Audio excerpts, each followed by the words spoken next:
তো আমরা এখন যাচ্ছি লেপচা জগতের পাইন ফরেস্টের উদ্দেশ্যে।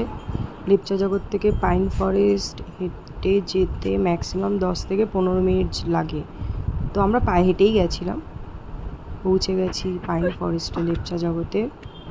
তো ওপরে ওঠার চেষ্টা চলছে, মানে পাইন ফরেস্টের চারিদিকে প্রচুর রুটস আছে, তো সেই রুটসগুলোকে ধরে ধরেই আমরা এগোচ্ছি। ঠিক আছে, কি দারুণ ভিউ! এই ভিউটা দেখে না আমার রাজ মুভির কথা মনে পড়ে যাচ্ছে। ঠিক এরকমই পাইন ফরেস্টের মধ্যে মুভিটা শুটিং হয়েছিল। দারুণ, ওয়াও, কি ভালো লাগছে দেখতে। পুরো সেই রাজ মুভির ফিল আসছে, একটা ভুতুরে ভুতুরে ব্যাপার। উঠে গেছি পাইন ফরেস্টের ওপরের দিকে। ভিউটা কিন্তু অসাধারণ লাগছে, আমার তো দারুণ লাগছে। আমি পাইন ফরেস্টের ওপরে একদম উঠেছি, কেউই ওঠেনি, আমি একাই উঠেছি। আমার বান্ধবী নিচে দাঁড়িয়ে আছে, ভয় উঠতে পারলো না, আমি ছবিও তুলতে পারলাম না।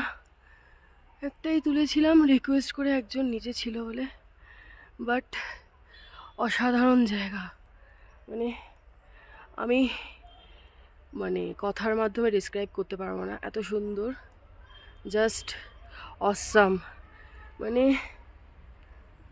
আমি ডিসক্রাইব করতে পারবো না, এত সুন্দর লাগে।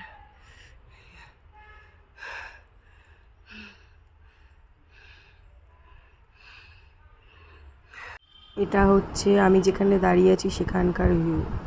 ওয়াও! এর আগে যেতে পারলাম না, কারণ পিছনে ঘাস আছে, আর শুনেছি এই ঘাসের মধ্যে নাকি জোক থাকে।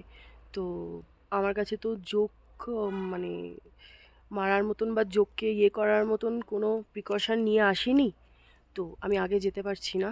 এতটাই হচ্ছে শেষ, এরপরে যেতে গেলে হয়তো হাই বুটস বা কিছু একটা প্রিকশন নিতে হয়, যেটা আমি জানি না। ট্রেকিং যদিও আমি করিনি কোনো দিন, কোনো আইডিয়া নেই, তো এই জন্য এত দূরই এলাম, যতটা যাওয়া যায়। তারপরে ঘাস আছে বলে আর এগোতে পারলাম না। আমরা এখন পাইন ফরেস্টে বসে আছি, তো এখানে দুটো টাইম দেখাচ্ছে, 3:13, 2:58। এটা হচ্ছে একটা নেপালের টাইম, একটা কলকাতার টাইম। কালকে আমাদেরকে বলছিল এখানে কখনো কখনো নেপালের সিগন্যাল চলে আসে, কখনো কখনো নেপালের টাইম চলে আসে। এটা আমি ফার্স্ট টাইম দেখলাম, দুটো টাইম এসছে, 3:13, 2:58। একটা নেপালের টাইম আর এটা হচ্ছে কলকাতার টাইম। কি অসাধারণ!